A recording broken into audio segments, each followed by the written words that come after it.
Hi, everybody. Today we're talking with Mark Bishovsky, and he has a very important story to tell that fills in a lot of essential pieces to the COVID story. And I know we've covered this topic a lot, possibly, well, not possibly, definitely more than any topic we've ever covered in our 23-year history doing alternative news. Why? Because there's a lot to it and a whole lot of it is not getting out. And Mark is going to help us with some really important stuff that we've touched on, occasionally, but we haven't gone deep. So now's the time to go deep. Welcome, Mark. Thank you, Ken. I appreciate the opportunity to, tell my story and help people understand what we've endured. Great. And Mark, your profession is respiratory therapist. Correct. Respiratory therapist. A lot of the degrees at colleges are called respiratory care practitioner. It's a career that came about in the 70s, and we focus on cardiovascular issues in patients, and we are the ones in the hospitals that really truly understand how a ventilator works. We're at each intubation when a patient is intubated in the hospital.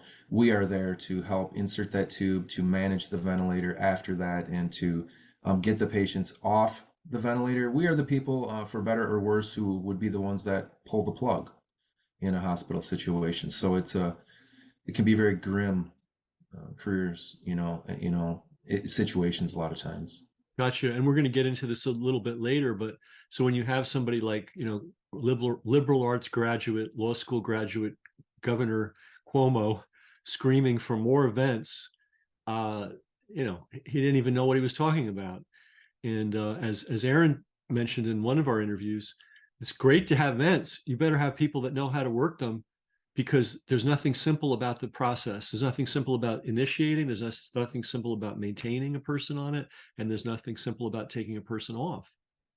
Right. It's very complicated understanding folks, their lung compliance, the resistance in the airways, and all these things. And a good respiratory therapist can really change the outcome of, the level of damage you might do to somebody's lungs. And, like pulmonologists, a lot of big hospitals will have pulmonologists and they do understand ventilators, but a lot of hospitals have hospitalists or general practice doctors. They really don't understand how the ventilators work. They understand lungs and hearts, but how the ventilator and the patient are interacting is something that a lot of times they don't understand. So a respiratory therapist can be counted on, and can be very valuable.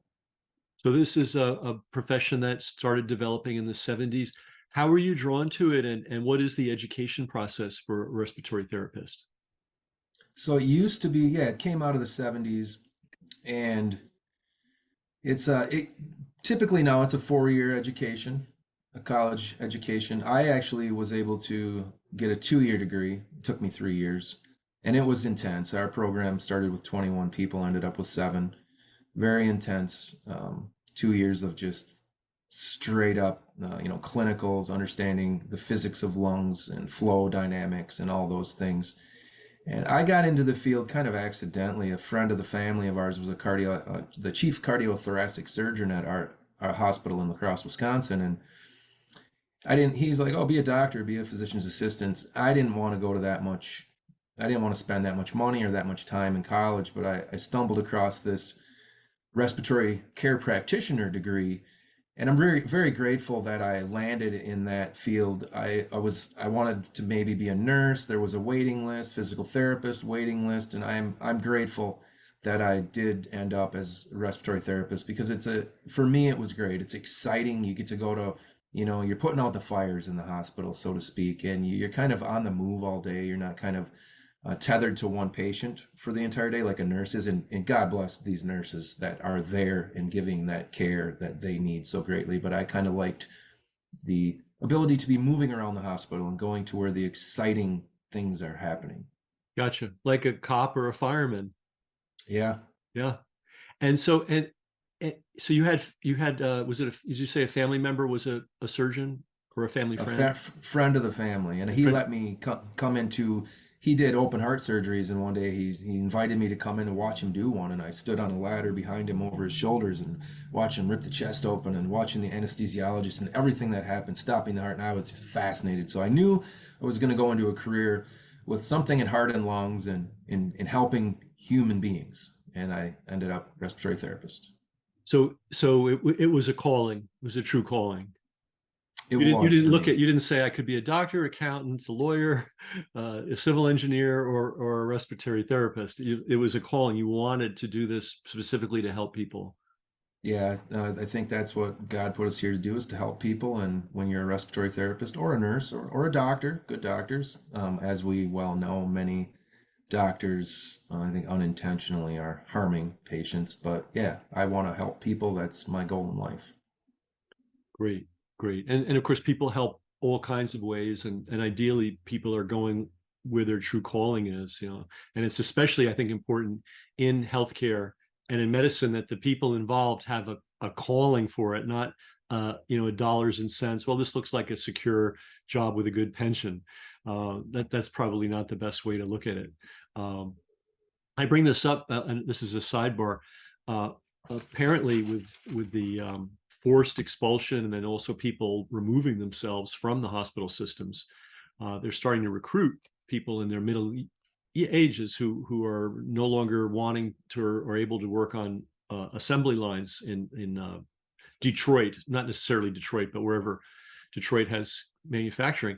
And apparently, there's a sort of an influx of people who didn't have a calling for medicine. Their previous 20 years of experience is, which is great. We all drive cars. We need them putting cars together. And now they're showing up in hospitals. Just want to put that as a sidebar. That doesn't sound like a good trend to me. No offense to those people. I, I'd rather have the person that grew up wanting to be a doctor, wanting to be a nurse, and that was their they felt an affinity for it. Yeah, I agree. And, hopefully some of these folks that are new, getting into it now will, have that compassion and fall in love with that part of the job. Because I will tell you, it's one thing to do respiratory therapy, and a lot of times the day is kind of mundane and you're just giving someone a nebulizer breathing treatment. And a lot of times those don't do a whole lot. But when you're in that room and you can look these patients in the eyes, these patients are typically alone. They're in a bad time in their life. They're ill. They're not feeling good, and to just let them know that I'm here for you. Do you need a warm blanket? Is your water cold? Mm. Uh, I care about you. And that to me gave me such a sense of fulfillment at the end of each day, to just know that you can change somebody's world by just really sincerely being compassionate. And I had watched my mother die in a hospital and my grandparents, and so I witnessed what a difference it can make to have certain individuals come in that room who are truly compassionate versus those that are somewhat robotic. Hmm. Hmm. And yeah, I was just taken with what you're saying. I mean, because the reality is, when you're in a hospital, generally you're alone. You might have visitors, but it's you in the bed. You're stuck in that bed. You're not getting up and walking around or doing things, and you're kind of it's a scary situation. It's a bad situation by definition. I don't think there's anything positive about finding yourself in a hospital. I mean, you can have a positive experience there and it can turn things around, but that's not on anybody's top 100 list of things I'd like to do this weekend. And so you're dealing with this very difficult, frightening situation most of the time alone, depending on the kindness of strangers. You're right, and I think you nailed it. They're mostly alone, and I'm sure we'll get into it further. And that's one of the topics I would like to discuss. Is one of the worst parts about this whole scamdemic was isolating these patients, and they were truly alone. Typically, before this, patients were somewhat alone, but they were alone for a great portion of this, and that is something that people don't necessarily understand the detriment to that. Let's talk about that. I've almost been resisting shifting into this because it's dark territory we're going to go into next, which is what actually happened in the hospitals without any sugarcoating. And this is very hard information to get. Even Erin, I don't think in her news media appearances had an opportunity to go deep into the specifics, especially around the intubation. And so we did a certain amount of that with her, but she kept saying, but I'm not a respiratory therapist. So there's more detail here. There's more nuance that I don't necessarily have. We as nurses aren't trained to do all the things that respiratory therapists do. Now, I had never heard of respiratory therapy. It never occurred to me that such a thing existed. And I asked Erin naively, well, what's the training like? She goes, it's just like getting any degree. It's, you don't do it in a weekend, you don't do it in a month. This is years of intense training. So now we're going to shift gears and get into in this case, what the respiratory tech therapist saw. In Yeah, this case, you. absolutely. Yeah. I think the isolation of the patients is the worst thing that happened. They were literally, it was a bargain. You can see your family member if you're willing to let us euthanize you. I mean, it was literally that. You're sick. These people were like, I'm not taking intubation, and then the doctors would say, well, you're gonna die like without it. And then they're like, okay, but I want to see my family, and they're like, well, if you sign this DNR, this order, and they would literally euthanize them. They would keep putting morphine into these people until they'd stop breathing. They'd open up a bed, and a new patient would come in. The only way you could see family is if you said, okay, I'll let you kill me. Was that you actually witnessed that in Minnesota? Yes. Wow. That's mind-boggling. And at first, you couldn't even have family. There wasn't even that bargaining tool. So I literally held the hand of, I couldn't stand these people dying alone. I'm in there 3-4 times a day getting to know these people, and they're giving up, and they're like, I'm done. I'm done. I'm not getting intubated. I'm done. They're giving me no hope. I'm just, give me the morphine, let me go. So I would hold their hand until they took their last breath. Many, many patients, and I'd go home in tears, and that's how it was. And then it came a point where, okay, if you're end stage, you're gonna die, and you're willing to submit to that, well, you can have one family member come in. And a lot of people would say, okay, I just want to see my wife, and then you can kill me. I mean, I'm being kind of generic with my verbiage there, but it was pretty much how it happened. One thing to isolate nursing home patients, that was horrible too, talking through windows and living their last year or two in solitary confinement. But in the hospital, there was a little bit of a bargaining tool and they would literally euthanize them like a dog. I watched it happen. They'd give them morphine until they stopped breathing. They'd be dead in an hour. Wow. So just to just lay this out. So you're in the hospital and you are, I don't know if we recorded this part or if this was something we talked about before the recording started, but being in a hospital is not something people want.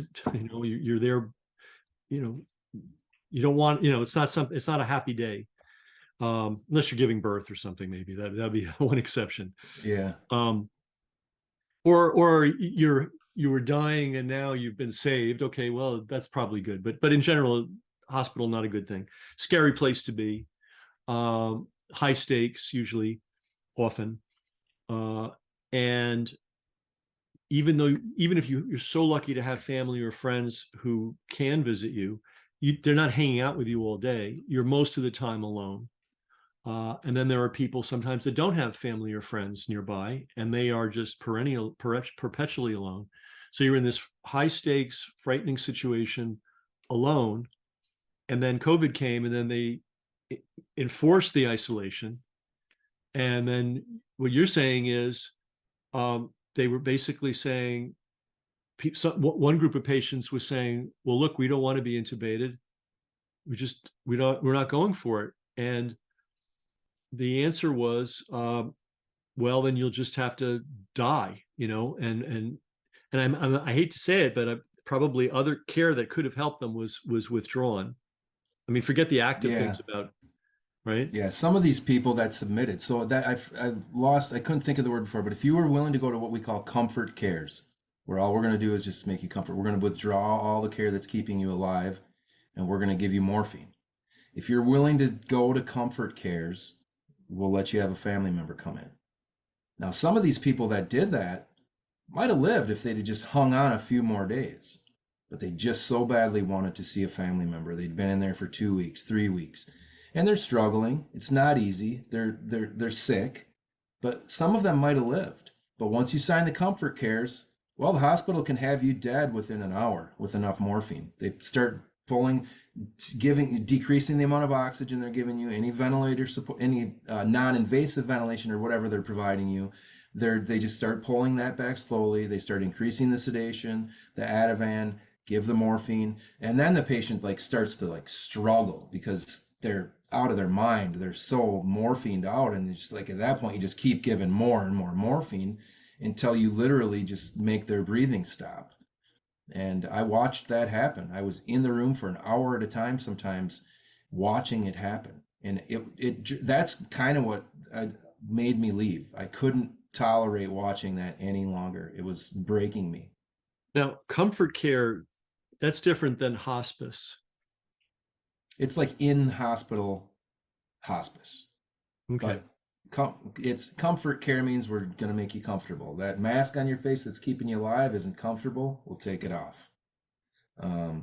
Your blood pressure medications, we're going to stop that. All the medications that are sustaining life are withdrawn, and medications that will end life are begun. Okay, so my understanding of hospice is we're going to withdraw medical care and let you leave the hospital or put you in a comfortable situation so you can die comfortably. I mean, these are just questions, guys. I don't know the answers. I don't know if hospice involves taking active measures to shorten somebody's or end somebody's life.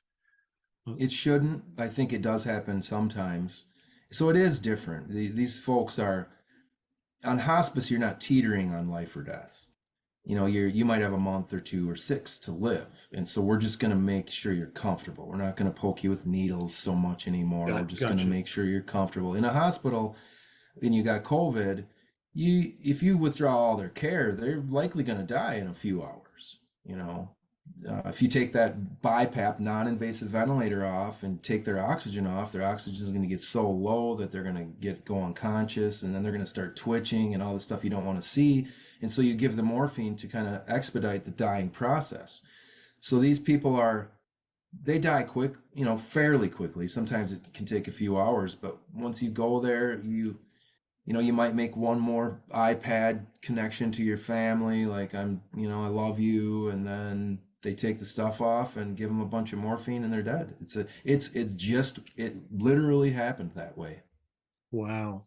And when you say people that would have died without the intervention, these are people that were very sick. Obviously, this is not the guy that walked in with sniffles and they declared it. Yeah, these people were, they sick enough where when you take away what's supporting their life, they're going to die soon, within hours, within 24 hours. You take off that non-invasive ventilator, their blood pressure medications, any steroids they might be getting, all this stuff, they're going to die within hours. But I saw patients that sick walk out of the hospital and still not need a ventilator.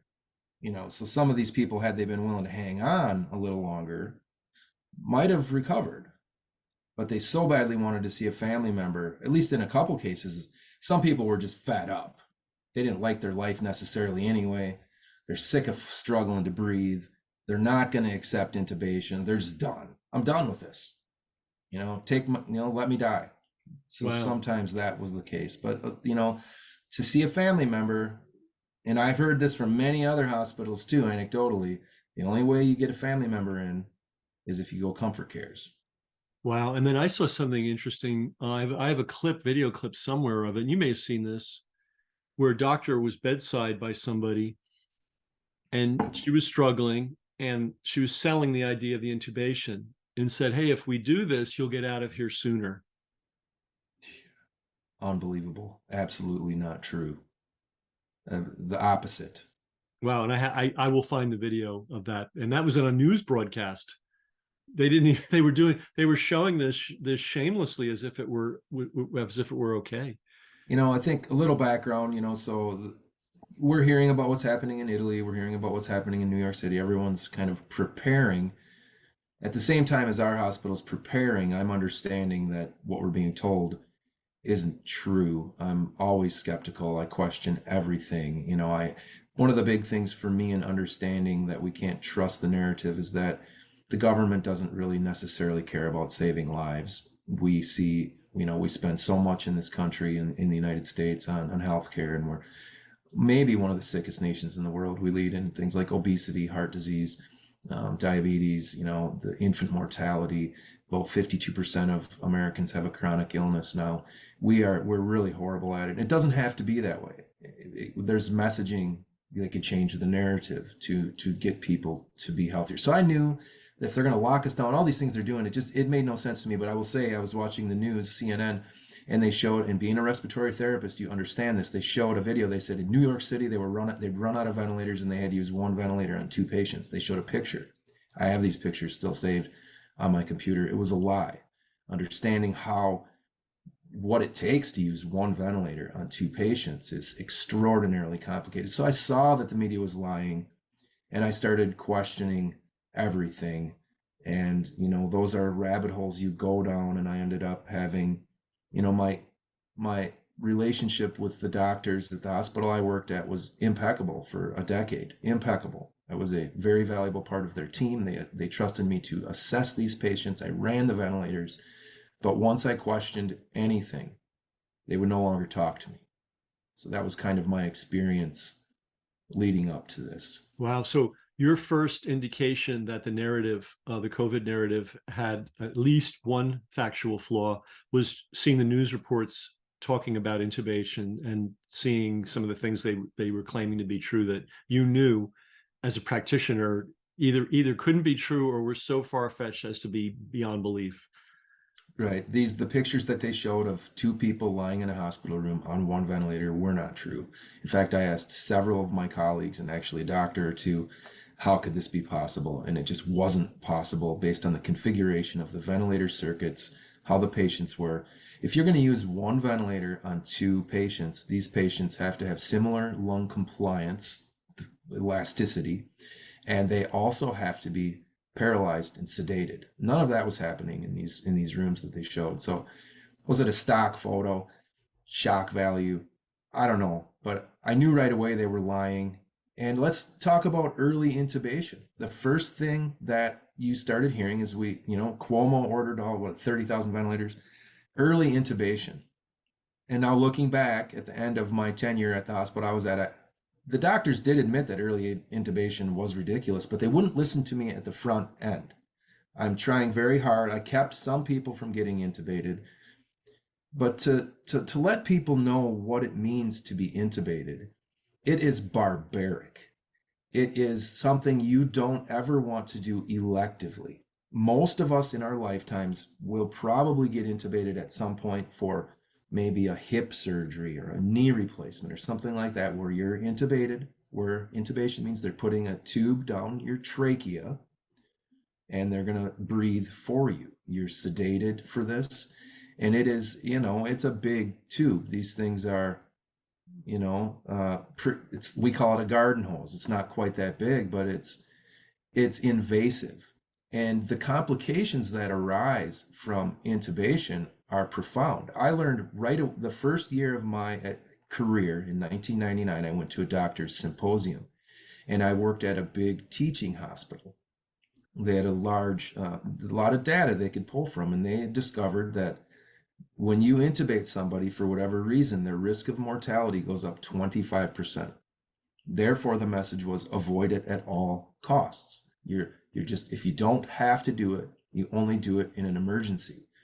And so during this COVID pandemic, under the guise of protecting the practitioners, the clinicians, the doctors from this aerosolization, because it's a closed circuit, they would intubate everybody. Early intubation. And sometimes they were intubating these patients when they were on such a negligible amount of oxygen as to not really even need the oxygen. It blew my mind that they were doing this. And when you intubate somebody, firstly, you have to sedate them, put them in a medically induced coma, because they will fight it and someone's putting that tube in. You have to many times paralyze them so that the vocal cords will stay open, and all the, there's a lot that goes into that. You're introducing a very nasty infection risk. This tube, so it's called hospital-induced pneumonia, hospital-acquired pneumonia. So when you put that tube in, many of these people will end up with a bacterial pneumonia on top of a viral pneumonia. And then also when you do this breathing through a ventilator is so unnatural And I mentioned pre-interview. So when we breathe, we create a negative flow by our thorax opens up and air rushes in. It's a vacuum. It's negative pressure ventilation. With a ventilator, it's positive pressure ventilation. So you're blowing the air in, which is not natural, which causes all kinds of shearing forces inside the tissues of the lungs, which will cause fibrosis and other cascades of other problems. For instance, like hemodynamic instability. When you're pressurizing the thorax this much, all of a sudden there's all kinds of other medications these patients will need. They're going to need antibiotics to, prophylactically fight a bacterial infection. They're going to need blood pressure medication because a lot of times your blood pressure gets reduced because of the pressure you're putting into the lungs. So it is just very dangerous to do, and to do it early was ridiculous. And I think now everyone, the consensus is yes, that was a ridiculous thing to do. But I hope that kind of lets the viewers, the readers know exactly how dangerous and barbaric intubation is. So it's a last gasp thing that you do if you Up have until to do it. Yes, up Um, until the pandemic, that's how it was in emergent situations, not elective. and talking about emergent situations, so you mentioned hip surgery, knee surgery. So there's probably a whole spectrum of surgeries that are pretty heavy duty that where intubation is the call for the day. I mean, it's the order of the day is intubation, but those are serious surgeries, not trivial surgeries. Right. I believe now there are surgeries that they can do without intubation by, giving you epidural, so it like numbs your lower half, so to speak. Like they'll give with a cesarean section. But yeah, a lot of surgeries, and I couldn't name them all, but there will be a lot of surgeries that are going to take a couple, 2, 3 hours. Abdominal surgeries, for whatever reason, you're going to get intubated for a while. But if you're intubated for 3 or 4 hours, it's the risk is very, minimal at that point. The longer you're intubated, the more these cascading problems will develop. And it's like one thing I like to tell people that helps them visualize, when everyone's blown up a balloon, and when you blow it up, it's really hard to blow it up at first. You hit that point where it's really hard, but then all of a sudden it becomes very easy to blow up. Our Mm-hmm. lungs are no different. But when you're doing negative pressure, natural breathing, you don't have that. But when you're blowing these lungs up 12 to 15 times a minute, you're hitting that shearing force every time, and it shreds these lungs. And so being intubated for a little while, probably not going to harm you. You're going to have a sore throat. Being intubated for days, weeks, sometimes months at a time, it's a disaster. Wow. So that's the key point. Number one, you only use it when you need it. Number two, it's relatively safe with short duration, but the odds of a catastrophic thing happening go up the longer you're on. And I remember news reports of people being intubated for days, certainly for weeks.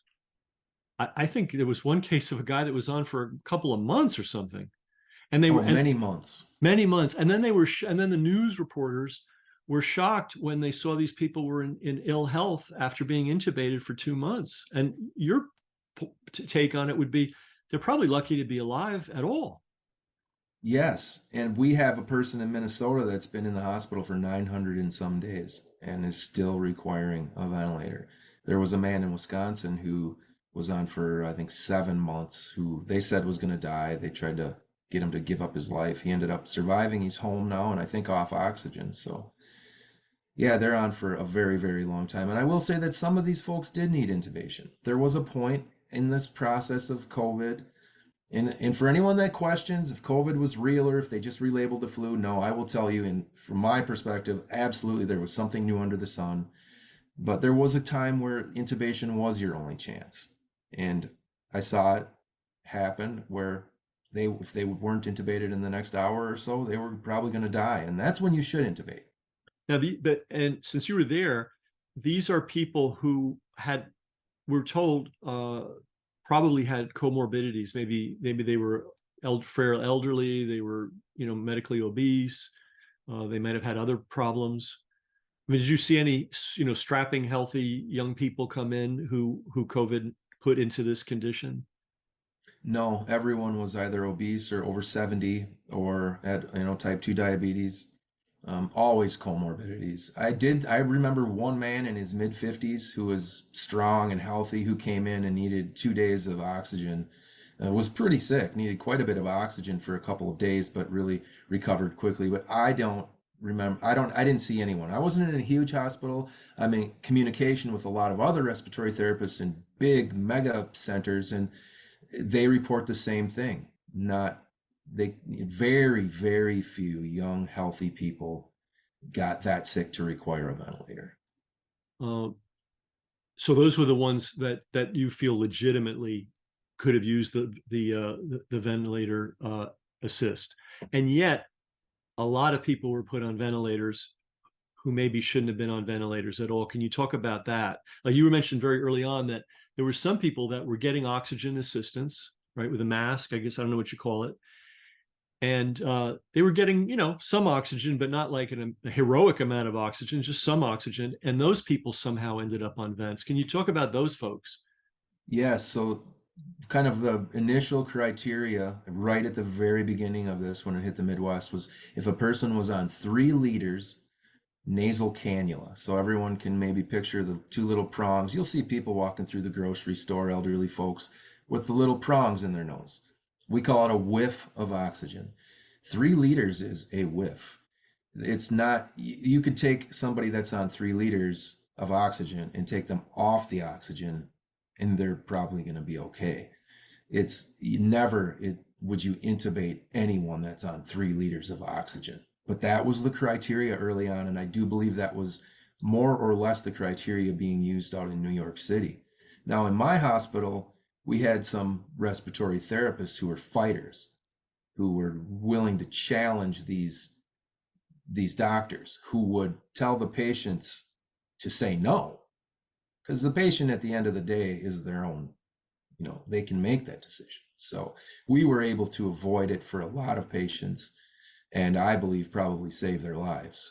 But that it was, they were intubating at a point where historically had never been done.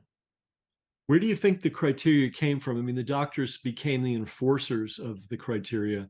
Where do you perceive the orders originated? Probably bureaucracy, government coming down through administration. And we've all heard of the kickbacks that everyone was getting for putting people on ventilators. If you had a COVID patient, you got a certain bonus. If you put them on a ventilator, you got another bonus. And then with remdesivir as well, you got a huge bonus if you were willing to put them on remdesivir. So I believe it came from, because the doctors weren't thinking for themselves. It's treason of the experts. There's a book out there that was written by Thomas Harrington about that. I don't know why these doctors don't feel they're susceptible to propaganda, but they weren't thinking for themselves. I could give many examples of this with hydroxychloroquine. I brought forward research showing that this can be very beneficial, but the doctors were citing CNN, that there was a study out of the Lancet showing that hydroxychloroquine was dangerous. The thing is the study from the Lancet was retracted. The data they used was bogus. The dosing that they said they used was bogus. And so the doctors, and I think these doctors are good people, but they're kind of pawns in this process. They just, they're no longer employed by themselves. They have debt, they have a lifestyle they want to maintain, and they just followed orders without paying attention to the patient's outcome. Yeah, it seemed to me that the whole country was being ruled by CNN, as generically, because there were other news outlets involved too, but CNN dictate whatever was on the tube. They you'd throw out everything previously known and follow what was the tube was telling you to do. You would. Yeah. Yeah. A There little, was a, you know, go ahead, Ken. a little, detail that surprised me when I learned it, but it will make a lot of sense. Is CNN and CDC are in the same city. And the CDC has a, what is it, 200,000 square foot public communications center. 200,000 Yeah, square feet's a lot of feet. That employs a lot of people. So I imagine it wouldn't be too hard for the CDC to send a messenger over to CNN with a press release to rewrite. I'm sure right. they're I'm eating sure that lunch was together, happening. right? They're probably going to lunch together. They're probably someday I want to go down there and sort of snoop around and just sort of see how close CNN, how close the employees are if they're eating together and hanging out together. But that's a whole nother issue. So we had people that didn't belong on intubation, period, like in any previous epic of medicine. You would never have dreamed of putting certain people on, but they were putting them on. And you've made such an important point is that the natural way we breathe is I guess our diaphragms descend and it opens space, and then the air comes in naturally. And that's what the lungs are tuned to. And now with an intubator and intubation, and you point out sometimes it is necessary, but only in extreme circumstances. Now you're pumping the air in, and the lungs are just not built for that. So They're that's why not. someone with your training is so important. You would probably see a warning sign maybe that, oh wow, we got to back off on this. Yes, and that's like Aaron and Nicole mentioned, there was a shortage of respiratory therapists, and we can recognize things, what we call an inflection point in the phase of inspiration, recognizing where the balloon becomes floppy, for lack of better Okay. words. When you're blowing up that balloon, you can recognize on graphics on the machine, like, okay, that's where it's becoming easy. So then you can set the minimum pressure to that so that you're then ventilating above that. So you're not getting this shearing with every breath. And there are other modes of ventilation, airway pressure release ventilation, all these, fancy terms, but they're advanced modes, ways to ventilate someone where they're very lung protective, and it can make all the difference in the world. And it takes, you know, a respiratory therapist or a very good pulmonologist to understand how to run this on a ventilator mode on a patient. A nurse isn't going to know. And not to take anything away from a nurse, they have so much they're dealing with, the whole body system, the emotions of the patient. So you can't expect a nurse to understand these things. And when Cuomo's just ordering 30,000 ventilators, just these basic ventilators to just go in there and blow up these patients' lungs 12 to 20 times a minute, that is not safe. Well, about what nurses know and don't know, like nurses don't perform open heart surgery, like that's not their job, their job is at another end of the process, a very important end. And just a sort of a technical question. I imagine the intubation process involves paralyzing the diaphragm. Most of the time, especially with COVID, some patients, if it's an emergent, someone has a heart attack, you might not have time to give that paralytic. But most of the time, you're doing that because the body will stiffen up, the vocal cords will, you're going between the vocal cords with this endotracheal tube, so you want everything to be relaxed. So paralytics are typically involved, especially in a COVID type situation. Right. And for people that don't know basic physiology, and no shame if you don't, if you live off your diaphragm, like the minute your diaphragm stops, if you don't have external help, it's over. Right? Right. Because you're not breathing Yeah. anymore. And if you're not breathing, Correct. you're not living. So turning off the diaphragm is a pretty significant step to take.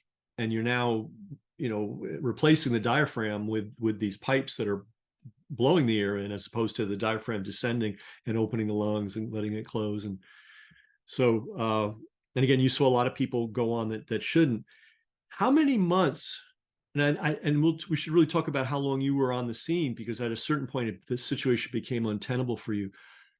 But there was, and you can't fault anybody who, in a declared emergency,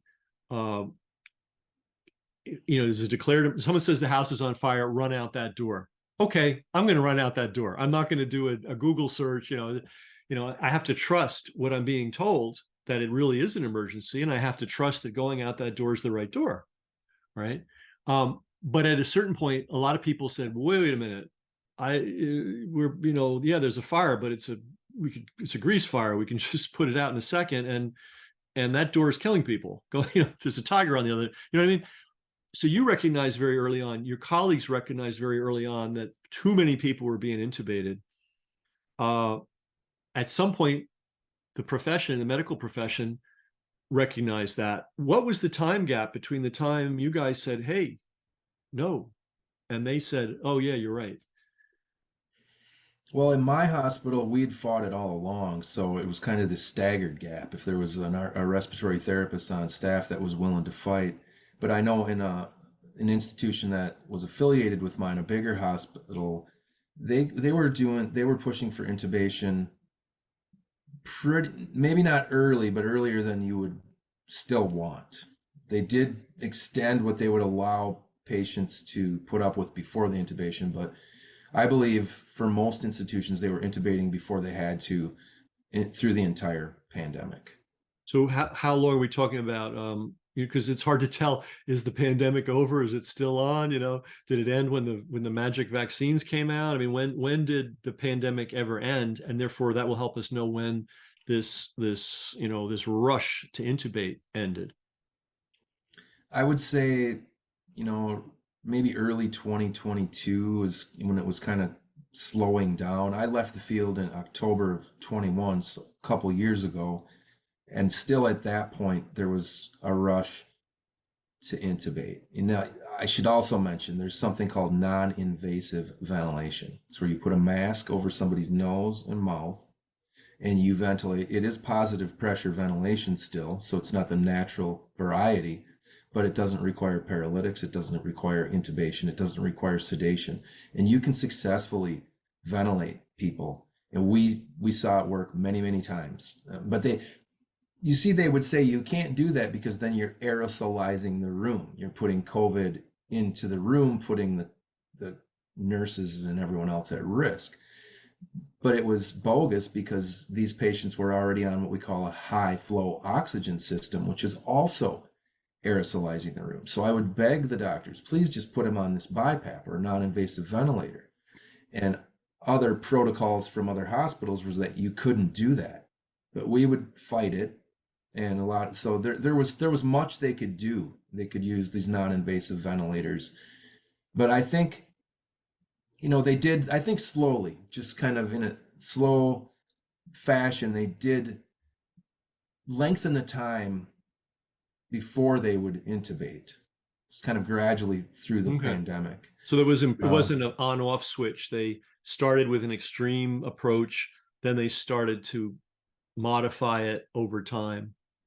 Correct. I mean, the cat was out of the bag. It was like pushing 90% fatality rate for intubated patients. So I think they had to, when that started to become clear, they had to try to not intubate some. And yet it took time. It didn't happen in a day or a week. It took a long time, right, for those modifications to appear.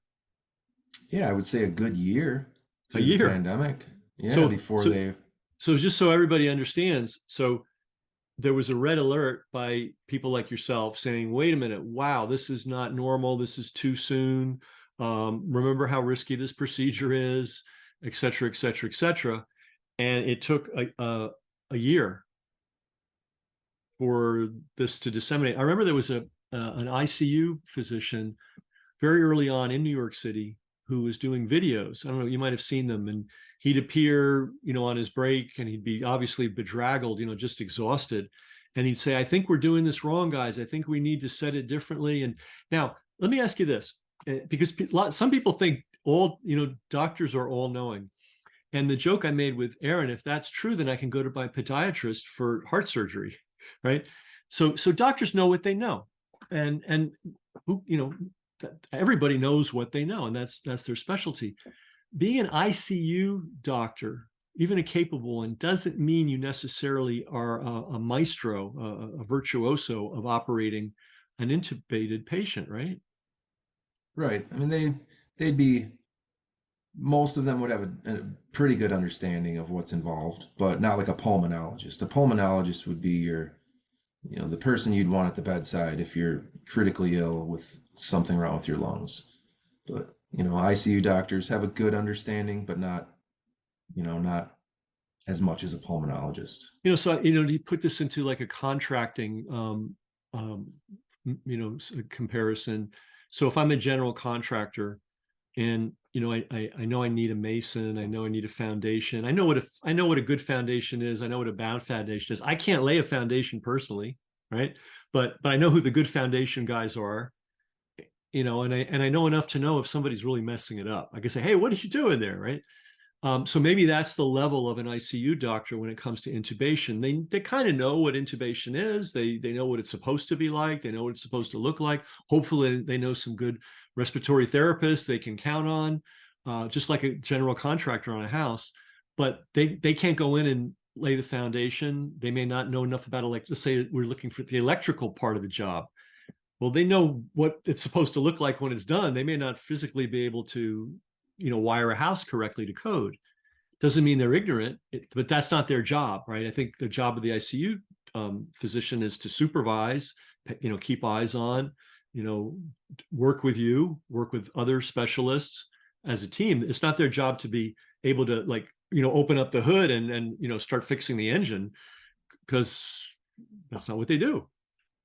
Yeah, there's a big variability. Some ICU doctors might dig in, on their free time or go to certain conferences where they do understand it more, and some won't. There's this old school method of ventilating an intubated patient where it's just the standard 10 mLs per kilogram with a positive end expiratory pressure of 5, and that's just the old school method. But we've come so far in understanding lung compliances and resistances and all these different flow rates and everything involved with this complex situation, where some ICU doctors might really be up to speed, others might just be sticking with that old method. And then Erin mentioned in the public hospital she worked in New York City, there was just flat out shortage. First of all, she said there were very few nurses in the ICU that ever had ICU experience. They were basically taking everybody on who had a nursing degree, even brand new graduates, which that's a disaster in the making. But the other structural problem was, she said there weren't enough respiratory therapists. So it's a hands-on job. It's not like you can, be a delegate what you do to theoretical other agents to do it. You're the guy. Yeah, it's a lot of thought goes into standing in front of that ventilator and watching the patient breathe and listening to their lung sounds and looking at x-rays to really determine what's happening with the ventilator, that patient ventilator's connection, to figure out what. And there was a shortage. I mean, just as we sit today, in general terms, respiratory therapists are one of the most, in high demand. There are not enough respiratory therapists in this country, in this world. And then it really blew up during COVID. And from what I understand, they were employing a lot of travel nurses to fill the void in New York, but very few respiratory therapists. So dangerous. Because there's just a physical limit as to how many how many, let's say the ideal situation, how many patients would you be supervising at a given time safely? You'd typically, if a respiratory therapist is on their shift in an ICU, if you've got 8 ventilated patients, that's a high workload. And beyond that, you're not able to give, even up to that, depending on how critical they are. That's a lot. And I understand there were many, many more ventilated patients. Like what Erin was saying is, sometimes she wouldn't even see a respiratory therapist an entire shift. So obviously they were very, very short staffed. So they weren't even there. And again, this is something we've talked about with Erin, but want to make sure we repeat it because it's so important.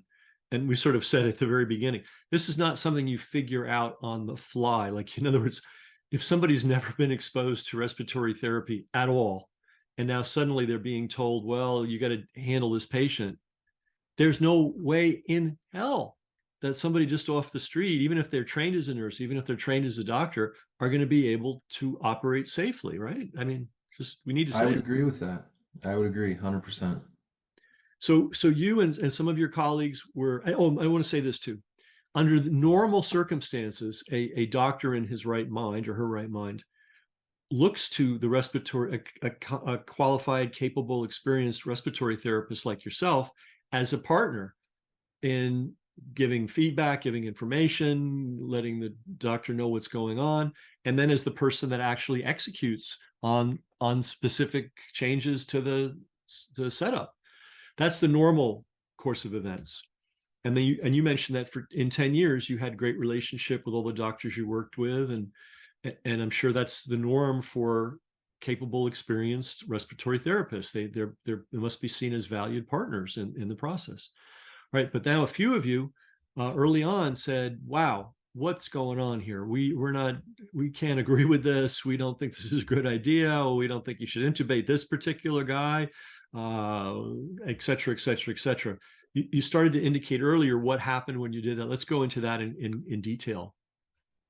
Yeah, so I think one of the first memories I have of speaking out was I went into the doctor's lounge area and I started talking about how this virus was acting weird. It was like nothing we'd ever seen before. It's really interesting. You know, they were working on gain of function viruses in Wuhan, in fact, in North Carolina, Chapel Hill in 2015. Don't you think this could be from a lab? Immediately, they parroted the CNN narrative, which was it's a wild virus, the science is settled, and what does it matter anyway? And that just kind of, that me bringing that up just kind of labeled me as a cuckoo. I was pretty much ostracized from that point, and I came back with, what does it matter anyway? You're just going to settle with it doesn't matter, the most disruptive event in human history, and there's this argument as to where this came from, and it doesn't matter anyway. So it kind of angered me.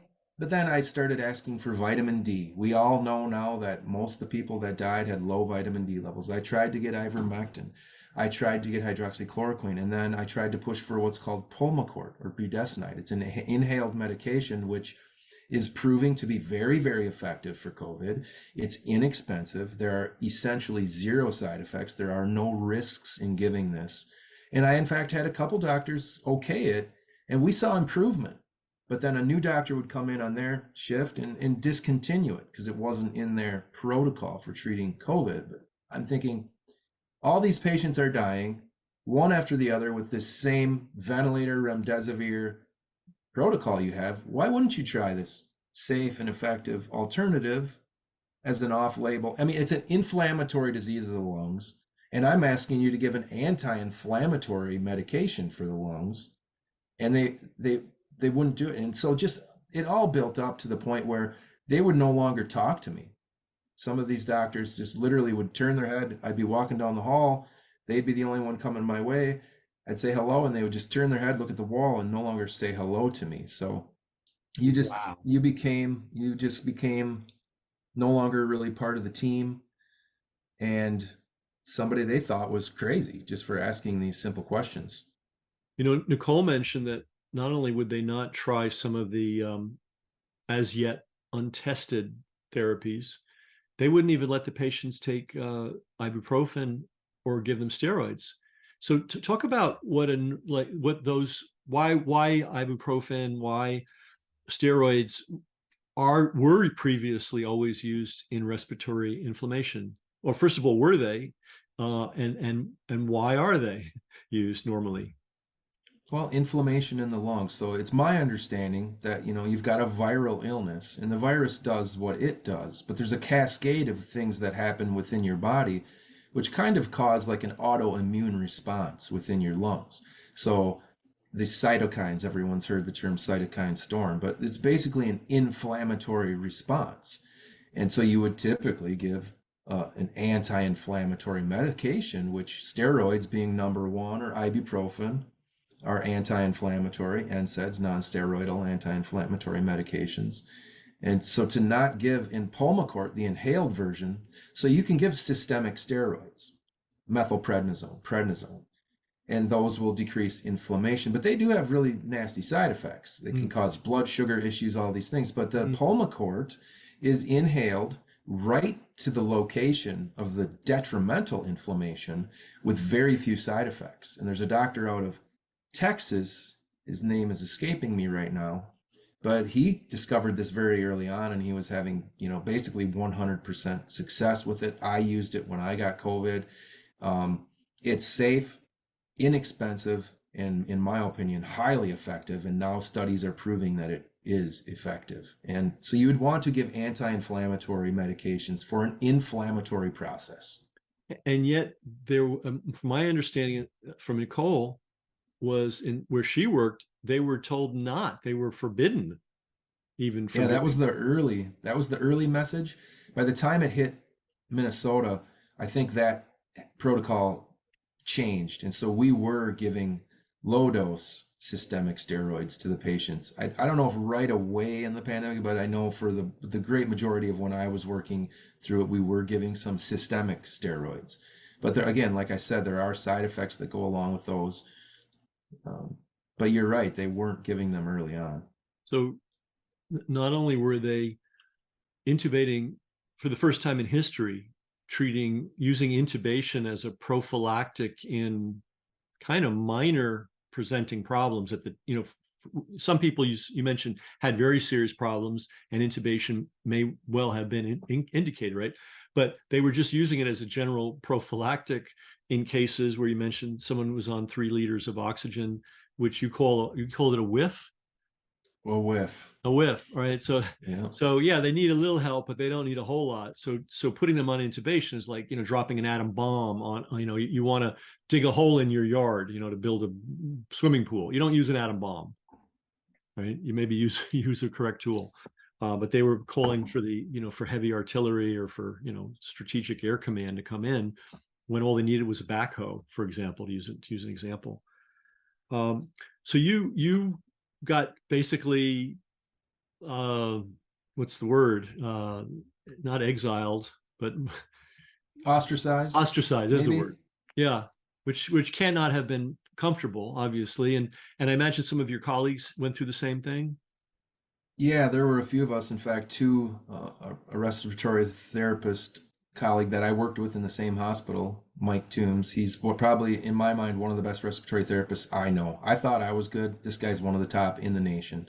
Mm. We both resigned our position at the hospital within 2 weeks of each other. And what people need to understand is, and there were people that were celebrating these anti-vaxxers, they would call us, or whatever, anti-mandate folks, that we're no longer in the hospital because we're crazy. But if you're sick, if you need someone to run a ventilator, you want me or Mike there to save your life, whether I'm vaccinated or not. And we all know about this vaccine by now, that it didn't stop transmission. So it's just foolish. So and I believe that whoever, you know, perpetrated this whole, in my opinion, scamdemic, they knew what they were doing. They knew they were going to end up short staffed. They knew people like myself would leave. I don't think they cared. And this is a sidebar, but let's say somebody is getting an operation and intubation is called for. In addition to the anesthesia, everybody knows there's an anesthesiologist and usually meet the anesthesiologist before the operation. I guess a respiratory therapist is also in the operating room too, or? No, actually, the anesthesiologists are the ones that they actually have a different kind of ventilator. They use a gas for sedation instead of like Versed or some of these other medications, and they actually run the ventilator. But we do get called down there if there are complications.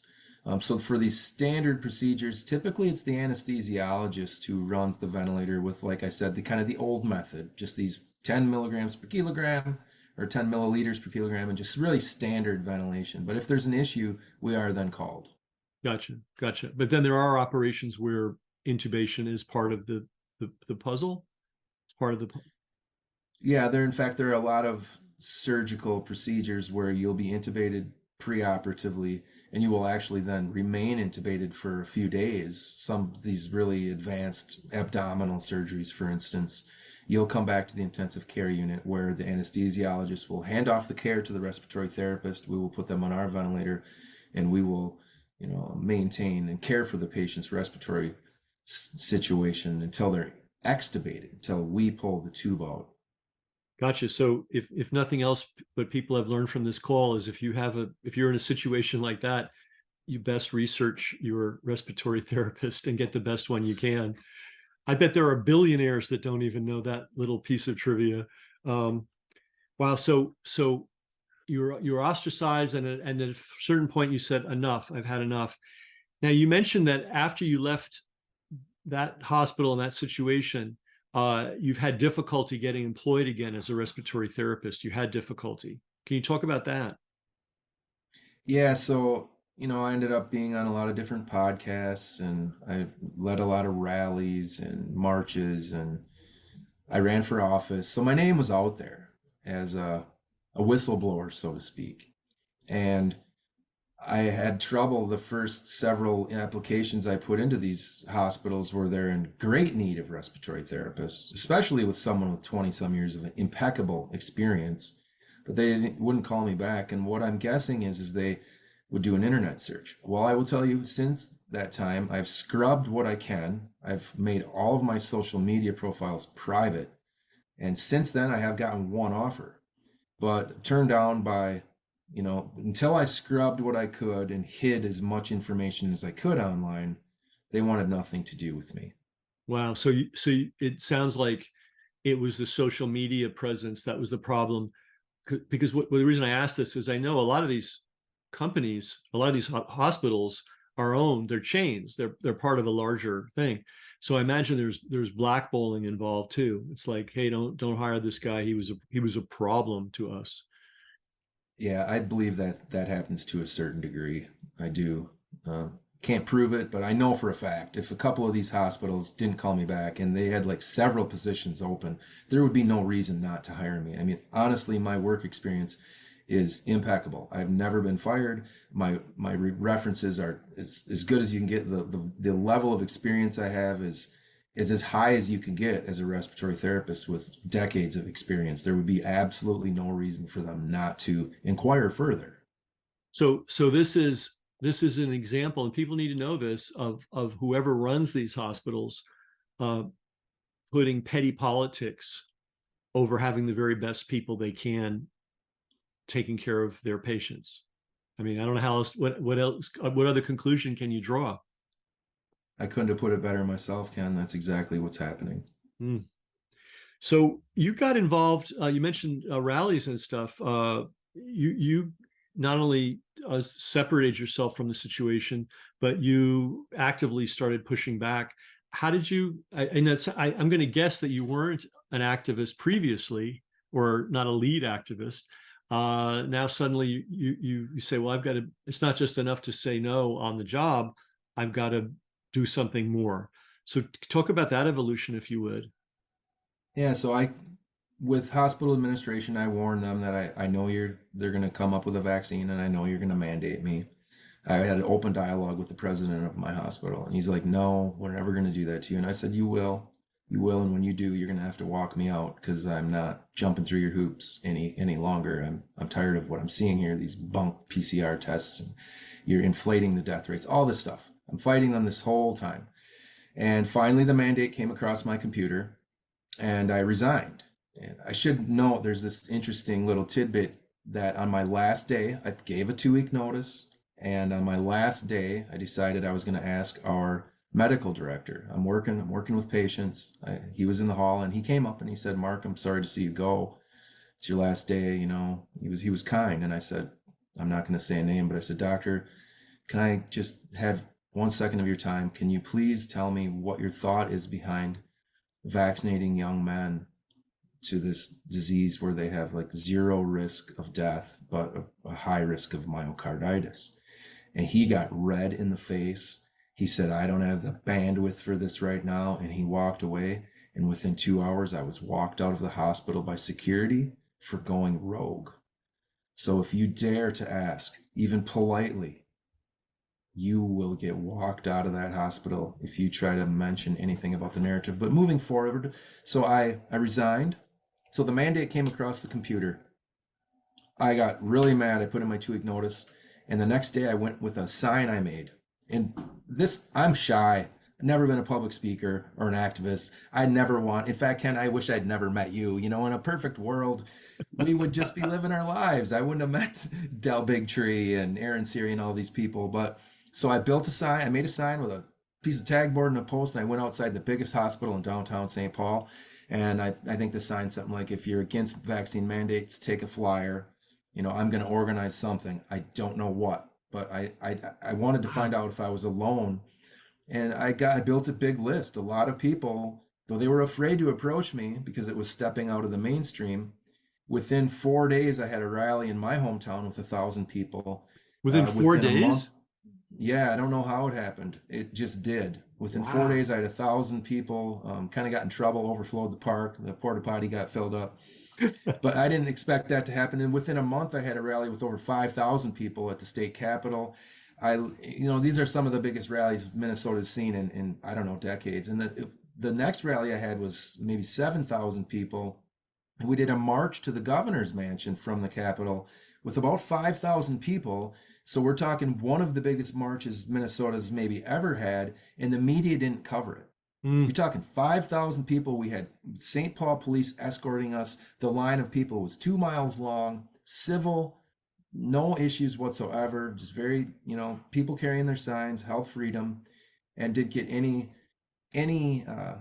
news media coverage, which I really wanted because I knew there would be people then that would join the movement. But the media knows that too, so they don't cover it.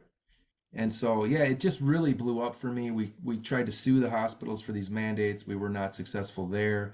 I ended up being on many podcasts, Stu Peters' show, NBC Nightly News. One thing led to another, and I founded the organization Stop the Mandate Minnesota, and I ended up running for State House of Representatives. Mm. So it's been a heck of a ride. So thank you for that. And that's quite amazing because it's hard to get people to come out for anything. And it looks like people were really ready to find somebody who would stand up and organize things. Something I just want to talk about. You had such good relationship at that hospital that you were actually talking with the president of the hospital. Yes, So you weren't some obscure character off in a corner somewhere. You were like enmeshed in the life of the hospital so much that the president of the hospital made time to converse with you and talk with you. absolutely. It was an open door policy. I was able to just walk in straight through the administrative section of the hospital right into his office. And he's a good guy. He was whether you're conservative or liberal or not, but we essentially politically had kind of the same perspective, freedom. And he didn't agree with any of this stuff, but these people they just go along with it. Well, And that's yeah, okay. so I That's a did. really interesting point because in my representation or understanding of this, and which has come out in my representation, I because a lot of people think doctors are these independent, freelance, free agents that can do whatever they think is best, and that's not true. They can do any whatever they do has to be approved of by the hospital administration, or they'll be out of there fast, I imagine. So that's kind of the truth, right? That's the case. Yeah, I mean, the doctors are no longer self-employed, how it used to be decades ago, and it's slowly turned into where they work for the hospital. They have student loans. They have to pretty much follow the protocol or they're going to get fired. I know a doctor in my system that was prescribing ivermectin and he was fired. You can't do this. Even though all of his patients asked for it, none of his patients required a hospital. He was totally successful. There were no bad side effects from this. He was fired. And so this is an administrator's decision to do that. So, but of course, the administrators, as I may have a low opinion of them based on how they behaved, but they didn't cook this up themselves. The administrators didn't meet on a secret island somewhere and say, "Hey, when we all go back home, let's start doing crazy stuff in our hospitals." They were getting the directive from, I guess, the federal bureaucracy via the state bureaucracy.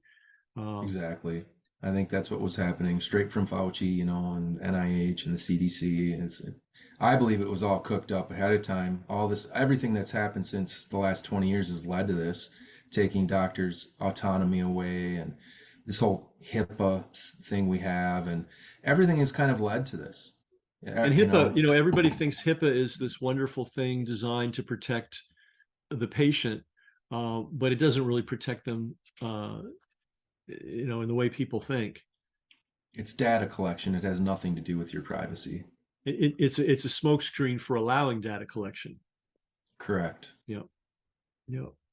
And then the other thing that you mentioned, I want to make sure we highlight everybody. You didn't, tear up your contract and scream and run down the hallway. You went about it in a very businesslike, professional, respectful way. You submitted your 2-week notice. You were working through your 2-week notice. Everything was fine. You were doing your job. But the minute you mentioned, minute you asked a question about the vaccines, 2 hours later, armed security, I assume they're armed. Not armed, no guns in the hospital, No but guns. taser. Taser. Well, that's armed. Anyway, Yeah. non-trivial security, wasn't a mall cop. Non-trivial security escorted you out for asking a Yeah. question, even though you Yeah. were already on the pathway to normal termination of your employment with them by your decision. Well, Yeah. speaking of crazy behavior, and so by the way, I think it's the feds told the state people, and then the states licensed the hospitals, I'm assuming. And I believe so. yeah, so they passed it down to the state people, and the state people told the administrators, you better do this, and the administrators told the doctors. And I guess there was nobody to tell the respiratory therapist. They just used their own judgment and said, what's going on here? And they let the doctors be the enforcers. And if the doctor wasn't willing to be an enforcer, I'm sure an administrator would have come down and enforce things. But speaking of enforcers, you ran, again, following the protocol, the normal way of nature, whatever. And you ran for office. And let's talk about that kind of bizarre experience. It was interesting in two ways. One, you were incredibly successful. And two, despite your success, there was an intervention. So if you would talk about that. Yeah, so I'd be the last person that anyone would have expected to run for office, any of my friends that have known me my lifetime, and it's nothing I ever aspired to do. And in fact, when I was first asked, I'm holding these big rallies, so conservatives, Republicans would come to me and you should run. And my first instinct is I want nothing to do with that corrupt apparatus. A friend said to me, well, that's what they want you to think, because if everyone thinks that way, then no one good will ever run. And that really struck a chord with me. So I thought about it, prayed about it, and talked to my wife about it, because believe me, she's involved. And I decided I would do it. And I was very successful. We have an endorsing process in Minnesota, one of 5 states where we don't just have a primary. Our political parties get together, we caucus, and then we have a convention where the district where I'm running for state house, the Republicans in that district vote who they want to represent them. And I won 80% of those votes with a message of, I'm a regular guy. I'm here to represent you. I'm not doing this for any kind of status. I see the big scams in the world. I don't trust either party. I'll call out corruption on either side, just talking authentically. And that was well received. And I won 80% of the votes at convention. I became the endorsed candidate. Now, the lady that I beat at convention, 80 to 20, she had signed a document saying she would not challenge me in a primary election, because you can still have a primary. And she said verbally she wouldn't. But when I met with Republican Party leadership after I won endorsement, they want to control you. And I told them that's not going to be the case with me. I'm not going to vote how you tell me to vote. I'm not going to vote to grow government. I know you guys do. You compromise your values. I'm going to represent the people that chose me. And I'm not going to be a pawn for you.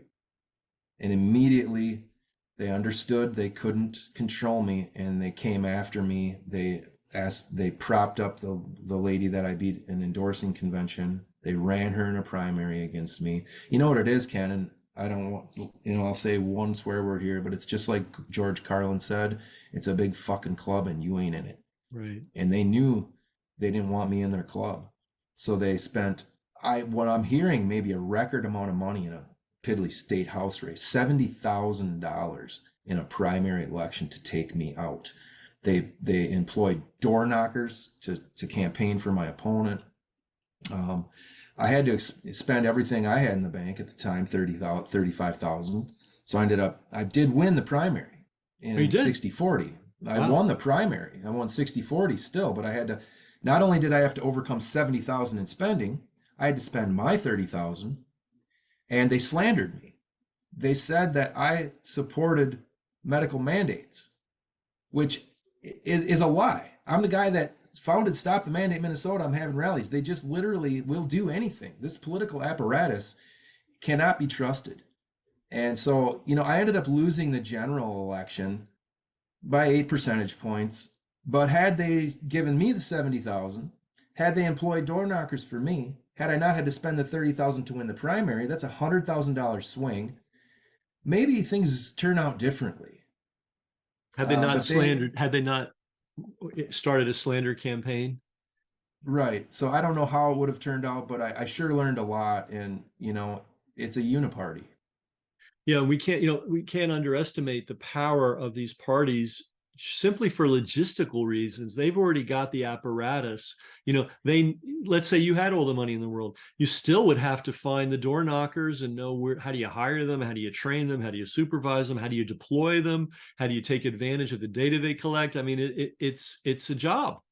And for an amateur, in the best sense of the word, someone that's doing it for love, not because they're, a professional, that's a long learning curve. So even if you had all the money in the world, they still have the advantage because they've got the machine. And then the other point that's important to make is, it's very easy to throw your hands up about the Democrats and how clinically insane they are. But the Republicans are no better at the end of the day. They just do it differently. The machine people. Right. It was a lot of the Republicans in our state in Minnesota that weren't willing to try to take away the governor's emergency powers. It took political pressure to the point where the only way a politician is going to act against the establishment is if they feel like they're going to lose money or an election. And there were some grassroots groups around here that did put that pressure on them and finally removed Governor Walz's emergency power. But, I think some people do get in it for the right reasons and some stay that way, very few. But I think a lot of people go into politics because it's a status thing. It's a popularity contest, unfortunately. And I want none of that. I don't want anyone looking at me. And they want they don't want people like me in there. They don't want people like you in there. They want people they can control, and that's how it is. The way I look at it, because I'm looking at the Robert F. Kennedy Jr. campaign now, and I thought to myself, because we know what it would cost to run a credible campaign. It's a huge number, but it's not. But relative to the value, it's really not that big a number. And in a way, it's because then I tried to calculate. Well, what's the presidency worth? And it's like, how do you calculate that? Well, one way you can calculate it is what discretionary budget spending does the president of the United States have? Well, I think it's trillions of dollars, and then all the things that he can influence is another trillions and trillions of dollars. So that's on the national level. But even on the state level, the legislators are people that can, enrich somebody. And so that becomes very valuable to control those people. And I can see the dollars and cents of why those parties exist and what their job is. Their job is definitely not to represent the people. It's to make sure that there is a malleable, controllable group of legislators who are going to push the money in the direction where our clients want it pushed. Yeah, I think you're right. To a certain degree, it's very, very complicated. I'm finding out and how and why it's so corrupt. I think there's a lot of different lanes you can go down, but it's corrupt and money's a big part of it. A lot of politicians just love the popularity. They just love that people look up to them, or for lack of better words, they're celebrities and they And love it. and I think some, yeah, yeah. huge variety, a huge proportion of politicians, especially at the federal level, are literally qualify as with some variety of psychosis or sociopath. I mean, I am afraid we are led by psychopaths. Yeah, I was thinking that, there's oligarchy, there's democracy, there's what's the rule by the and there's all kinds of different rules, but that we need to have a rule by psychopaths, psychopacracy. Kakistocracy is ruled by the least qualified. Oh, okay, I so think we might have a kakistocracy. yeah, I think we do, but we need a new word for rule by the pathological. And by the way, I do think there are certain politicians certainly that revel in corruption. Like, you know, they're sort of bigger than life kind of people. Like I would say Willie Brown in California. There was a guy that was governor of Louisiana for a long time. I can't think of his name. I mean, his bumper sticker was "Vote for the crook, not the kook." When he was running Yeah. for it's like and it's some of these guys don't even make any bones about it. You know, they're like, hey, we're crooks, but we help you out occasionally. So there are people that revel in corruption, revel in having power, revel in power plays. Yeah, so that a lot of people with that kind of a strange psychological configuration find themselves drawn to politics. And then people that don't Exactly. have that configuration are either personally repelled by it and don't even go near it, or if like you, they actually, let's say naive, because you didn't know, naively go into it thinking, well, this is a essentially fair process. The people's voice will, well, 80% wanted you, and the political powers that be didn't want you, and you still won. But yeah, they drained your resources, so they benefited the other party. They flaunted the will of the people, and they did ill. They did evil. You know, just another day at the office, I think, for some of these guys. What are you working on these days? Whoa.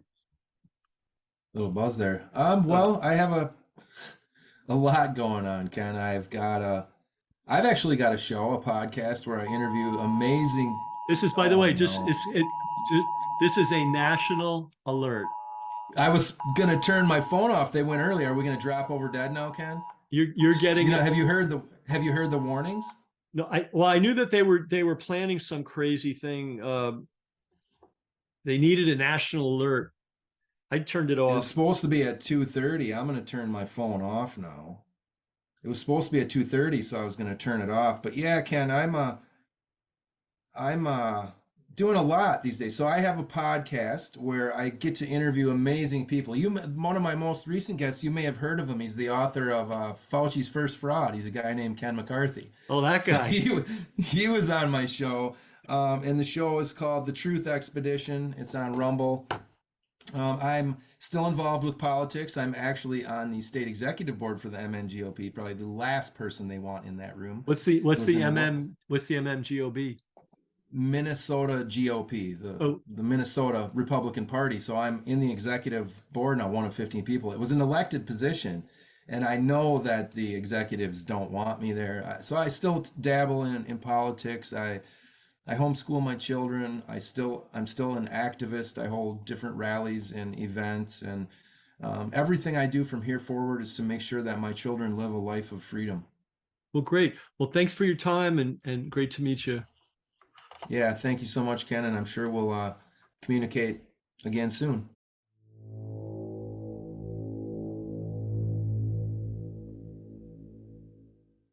Brass Check TV, free to you, not free to us.